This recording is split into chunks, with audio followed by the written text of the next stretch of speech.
Okay so guys ఇప్పుడు నాకు తెలుసు మీకు చాలా సపోర్ట్ వినబడిస్తుంది ఇండియా స్కాండర్ నాయిజీ. సో ఇప్పుడు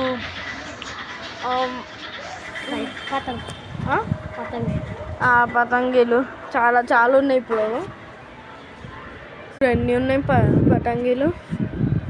ఇంకా నా ఫ్రెండ్ ఈరోజు చెయ్యి ఇప్పుడు మీకు చెప్తారు ఫెస్టివల్ పేరేంది దాని గురించి చెప్తారు. చెప్పు చెయ్యి.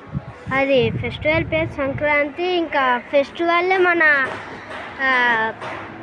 అయ్యప్ప స్వామి ఆడ వెలిసినందుకు, అయ్యప్ప స్వామి ఆడ ఫస్ట్ మైసాసిని చంపేసినందుకు ఫెస్టివల్ జరుపుకుంటాము. దర్శనం. ఇంకా ఇప్పుడు మీకు ఇంకొకటి చెప్పాలి. ఇప్పుడు నా నెక్స్ట్ వీడియోలో నేను నెక్స్ట్ వీడియోస్ ఐ థింక్ అయితే ఇప్పుడు కైట్లు ఎగురుతుండు చాలా ఇట్లా చేస్తుండు. బాయ్ ఫెస్టివల్ ఏందని అనుకున్నా కానీ చాలా నాయిజీ ఉంది. నిద్ర వస్తలేదు కూడా. నేను లిటరల్లీ నైట్ అవుట్ చేసిన గైస్ నేను నిజంగా. Bye guys, like and subscribe.